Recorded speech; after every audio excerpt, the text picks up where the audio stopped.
Hello, beautiful and beloved ones. This is Lorelei from the Tightrope to 5D Music Reactions, and welcome or welcome back, as the case may be. If you don't know about that title and why that is, you can stick around to the end because I'm going to bring you a message today about this historic shift from third dimensional consciousness to fifth dimensional consciousness for the entire planet, which has never happened before. So that is cool. But first, we're going to look at Diana Ankudinova, Wicked Game. Let's check it out.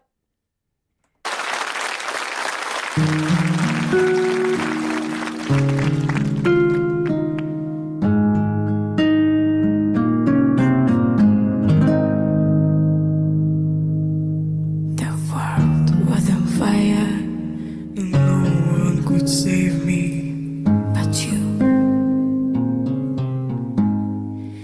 It's strange what desire will make foolish people do. I never dreamed that I need somebody like you.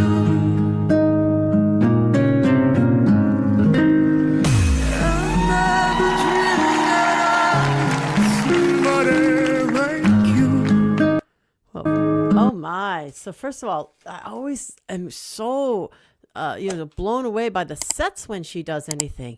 And of course, her voice is so wonderful, so vibrant, so rich. And she's just 12 years old here. Like, no kidding. Unbelievable. She may be that I think she's that very, very rare singer. A contralto can have her voice very, very low. And also, as we know, she can go very, very high. So quite wonderful so far. By the way, friends, don't forget I have the member tiers now, 3 different tiers. You can be a member. I've put some wonderful things in there. I'm busily stocking them away for you for when you come and check them out. Okay, let's continue.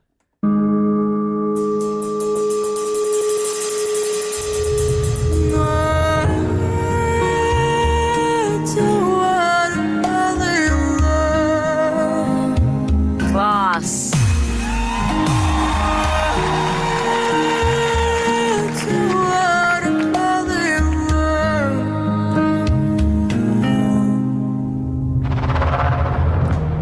What we get to play to make me feel this way.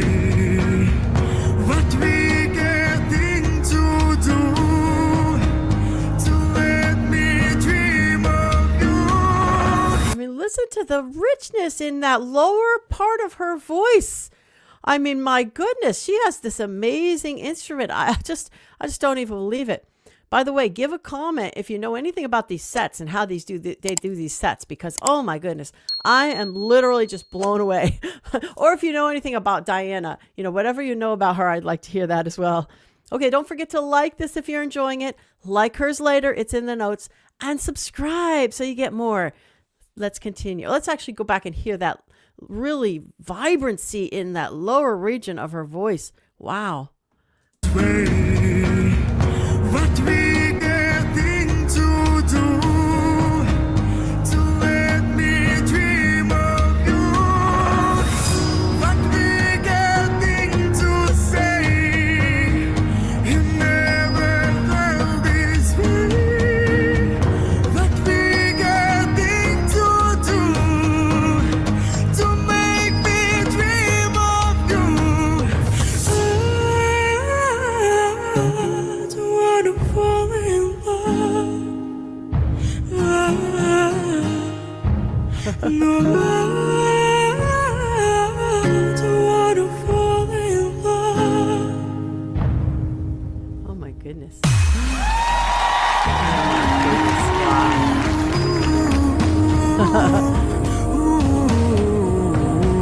Last holdout of a judge, just let it go. Of course, you can't possibly not push her forward. Oh my goodness.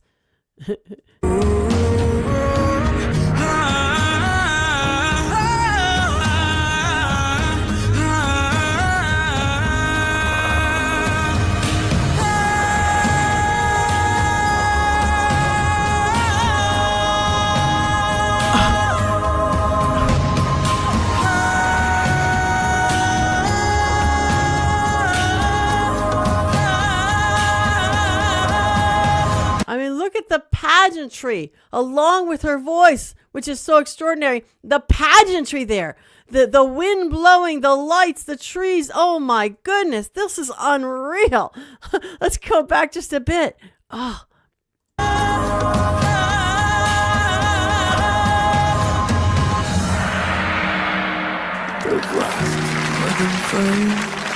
And no one could save me but you.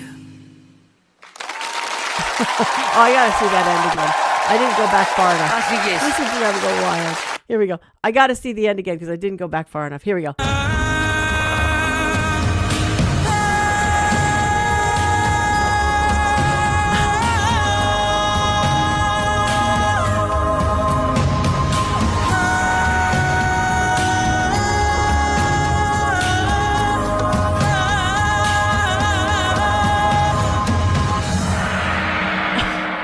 My goodness. Like a fire, and no one could save me but you. 12 years old. 12 years old. Así es. Oh my goodness. So that woman said, holy crap, but she didn't say the nice word for it. That judge said, holy crap. Not in the nice way either. Oh, does she comment, please? Does she imagine these sets herself? I mean, I feel like maybe she imagines it up and then somebody puts it together for her, because these are so fluid. Whenever she sings, it's like a part of it. It's a part of her. And it's just what comes out of the song is how she does that, the whole set there. And her singing, of course, is just so extraordinary. Like I'm always blown away by this one. I'm always blown away by this one. Now I can't do a lot of her friends because a lot of her things are blocked. So I have to pick and choose carefully what I see that other folks are getting away with being able to show. So hopefully this one flies. Okay. She's extraordinary, but a lot of them are copyright blocked. But so let's talk about, we put this on my scale. 1 being very third dimensional, fear, pain, anger, suffering, sadness. There's some suffering in there. And the other 10 being fifth dimensional, love, peace, joy, bliss, prosperity, ease, all of that. There is definitely a definite suffering in this thing. Like she doesn't want to fall in love, and he's done, him causing her to fall in love is a wicked thing. I think she has, I don't know if she's just afraid to fall in love in general, or if she has reservations about him per se. And then you did a wicked thing to make me dream of you, so it's really, love is supposed to be such a wonderful thing, but this somehow warps it into something that's a scary thing or thing you don't want, right? And I guess a lot of times in human life, we do come to that point, some of us, because we've been hurt so many times in so many ways. But she's just 12 years old here, and how she pulled that off. Oh, my goodness. So there's a fair amount of suffering in this song. So if I say 1 to 10, how much is pulling us toward the love, light, bliss, and all, I have to go on the song itself with like a 5. Okay, because it's not a very happy, upbeat, loving, joyful song. But how she did it. I mean, she would, on a 1 to 10 chart, she'd be a 20. How she did it. So extraordinary. I mean, as a piece of artistry, as a piece of almost singing and extravaganza poetry, you might say. Like, it's pageantry poetry, That was so extraordinary. Oh, my goodness. So that's what I'll have to say about that. By the way, friends, if you'd like to know about me, you can go to the About Me video here on this site, and it actually leads you to a longer video about Lorelei, about my Forged in the Fire journey. And help me out and go to that short About Me video, because when it doesn't have many views, the rest of the ones after it suffer, right? They don't push them out so much. So just take a quick peek, if nothing at all, to the short one, and go to the long one if you desire. And also here, there's a link about Lorelei on Patreon, which is some of the things that I've created that may be of interest to you, and my other sites and so on. And, thank you to those of you who have given me the super thanks and who have bought me a coffee, and those of you who have given a donation on my About Lorelei Patreon page. it makes such a difference to me. Really, really does. And if you'd like to contribute to me because you enjoy what I'm doing or whatever, that's the way you can do it. And I thank you so much. Okay, let's talk about my fifth dimensional message now. Why is using our imagination actually science? Using our imagination is actually science. Now, she's talking about you've done a wicked thing to me to make me dream of you. Now, her dreaming of this one and doing that over and over and over again is very, very possibly going to pull her even more into his life. You see, because dreaming about someone, imagining someone or something is so very powerful. It's possibly going to pull this person into her life, which if she's reticent because of certain things that do not work between them or about the other one or whatever, then that could be an issue. So what you always want to make sure is you're imagining what it is you definitely want. And if you find yourself imagining what you don't want, then change the subject. Try to find a way to take your focus off of it. So she has the power to do that.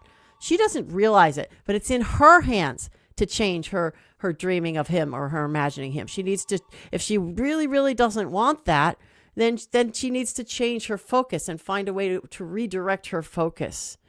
So why do we then say that imagination, using our imagination, is really a science? Well, if you look at from the get-go what happened with the creation of everything, remember the creator of everything, the consciousness, the great creator consciousness, prime creator consciousness said, let there be light. And from the consciousness, the saying of that and the imagining of it, the seeing it of it well, we say the mind's eye, in his, metaphorical, her eye, the seeing of it and the saying of it, this consciousness to call it forth, that's what it brought it forth. You see, scientifically, by quantum physics, when you see something in your mind's eye, you're starting the process, a big part of the process of calling that thing forth and calling those, what they say, those quarks, those very smallest particles of matter, calling them into being. Anytime you want to bring something into being, the first thing is to, of course, first believe that it's possible, then imagine it, and then speak it with your powerful divine I am presence consciousness. Speak it, or as you get even more proficient, you can just sort of, there's a way to telepathically put out your what else shall say, your decrees, your divine I am God presence decrees. You can do that type. But for now, it's good to speak it with your I am, your divine I am presence, God spark power. But the imagining and the decreeing of it, these are the two biggest parts of the puzzle. And also believing it, very, very important. So let's assume that you believe it, then you imagine it, then you decree it. And this is what brings things into action. And here she's done both in the song, by the way.